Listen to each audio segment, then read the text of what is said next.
Biden administration to announce Israel's entry into the Visa Waiver Program. Washington. Israeli citizens are joining an exclusive club that will allow visa-free entry to the United States, a decision that comes despite tensions with Washington over the treatment of Palestinians and divisive domestic policies pursued by the country's right-wing government. The Biden administration has formally accepted the key U.S. ally into its Visa Waiver Program after years of efforts. The decision also means all U.S. citizens will be able to request visa-free entry to Israel as part of that country's reciprocity agreement.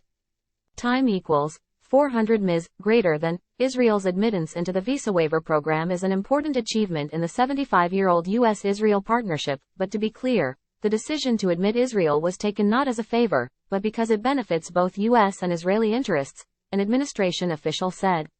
The steps Israel has taken to qualify for VWP will not only increase U.S. border, immigration, and counterterrorism security, it will also facilitate legitimate travel and commerce between our countries and our peoples. Homeland Security Secretary Alejandro Mayorkas made the designation at the recommendation of Secretary of State Antony Blinken after a trial period to determine whether Israel fully met the program's strict requirements, particularly reciprocity, given the country's history of disparate travel experiences facing Palestinian Americans.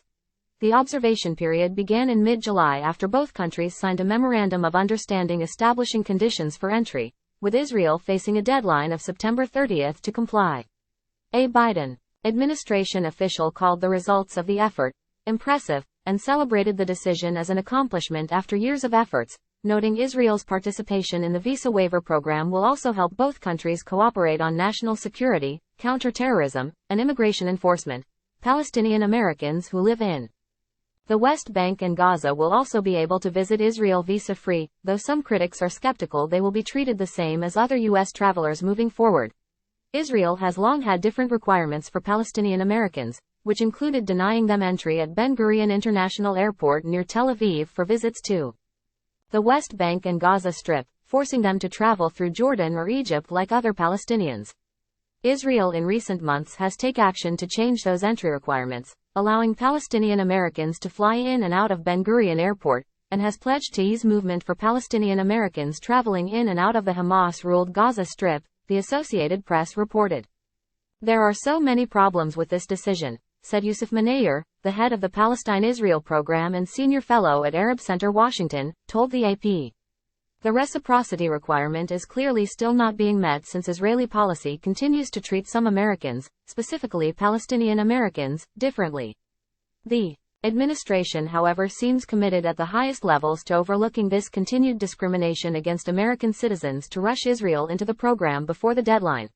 Earlier this month, 15 Democratic senators wrote a letter to Blinken to express serious concerns about admitting Israel into the travel program, urging Blinken not to rush and instead verify and certify Israel's compliance with the reciprocity and equal treatment requirements prior to admission into the Visa Waiver Program. An administration official said in response, "We respect and understand the views of Congress, but based on the information we collected, we reached a different conclusion regarding the satisfaction of that requirement." Israel's foreign minister anticipated the decision earlier this week, calling it a diplomatic achievement and good news for all Israeli citizens. Citizens of Israel, the 41st country in the program, will be able to travel to the U.S. visa-free by November 30. The announcement represents a high-profile victory for Israeli Prime Minister Benjamin Netanyahu, whose government has had a fraught relationship with the Biden administration.